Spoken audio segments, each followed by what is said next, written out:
Jury deliberations wrapped up for the night in the penalty phase in the second defamation case of Infowars host Alex Jones. Jurors in Connecticut determining how much he'll have to pay for repeatedly calling the Sandy Hook school massacre a hoax.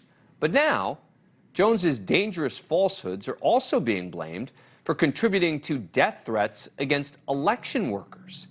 The top election official in Texas, a Republican, is talking about Jones's misinformation just 4 weeks before the midterms. Texas's Secretary of State, John Scott, telling Texas Monthly Magazine, quote, "The Infowars guy has unleashed hell on our election people. Just because somebody said something or they saw something on TV, that doesn't excuse it." Secretary Scott says he and others in his office have received death threats themselves over conspiracy theories and false claims of voter fraud peddled by Jones and others. Scott says one county election administrator only now carries a weapon after he was threatened over his former job, working at a company that makes voting machines. A poll from last year showed that 1 in 3 election officials across the country have said they feel unsafe because of their job, and 1 in 6 say they've been threatened. Scott said this is insanity. You can't have people receiving death threats for doing their jobs. He also defended election officials and workers on Fox News.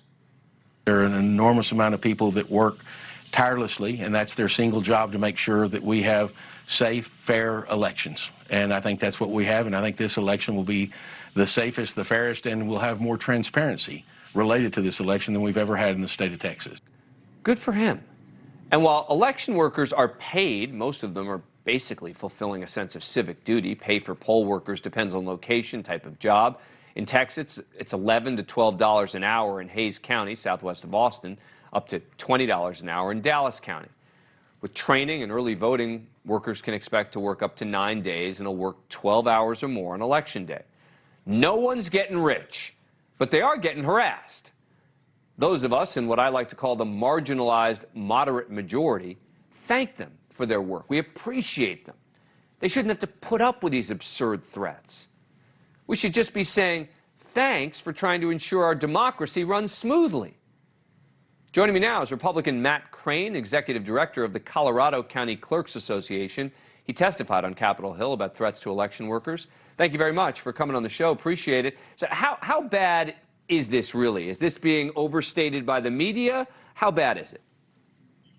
That's a great question. One of the things that is concerning is you do see some people who are trying to say this isn't really happening. It's not a real thing. But I can tell you, Dan, it is a very real thing for election officials here in Colorado and across the country.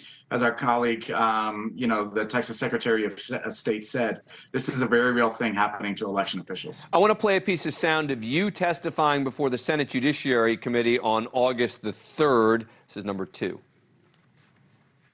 In a survey I conducted among our 64 county clerks in late 2021, about a quarter of them reported fortifying their offices in some way, whether that was with the addition of tinted bulletproof glass, more security around office access doors, or other enhancements. Many of these clerks received inputs about what to do from their county sheriff, who was also investigating threats against them. This is insane. Election workers are fortifying their offices with bulletproof glass?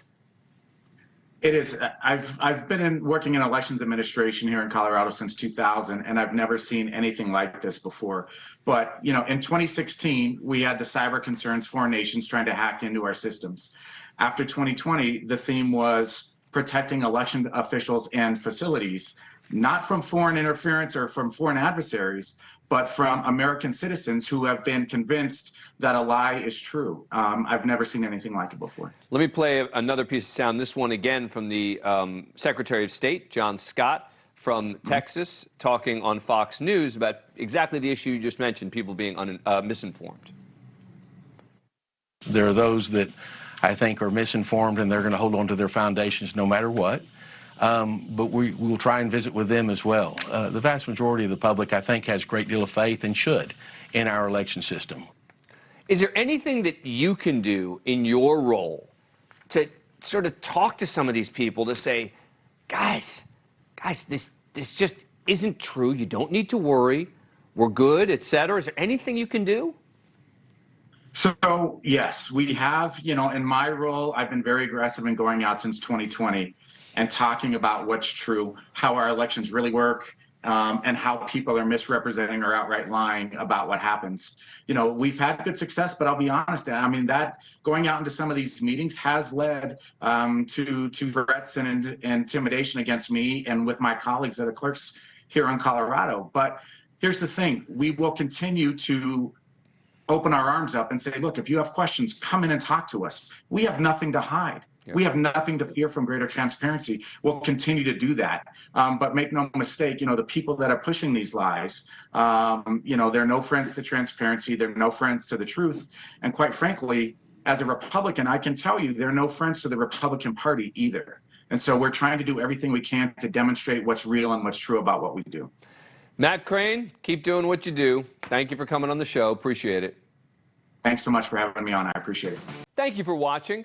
Go to newsnationnow.com to find NewsNation on your cable provider. And don't forget to click the red subscribe button below to get more of NewsNation's fact-driven, unbiased coverage.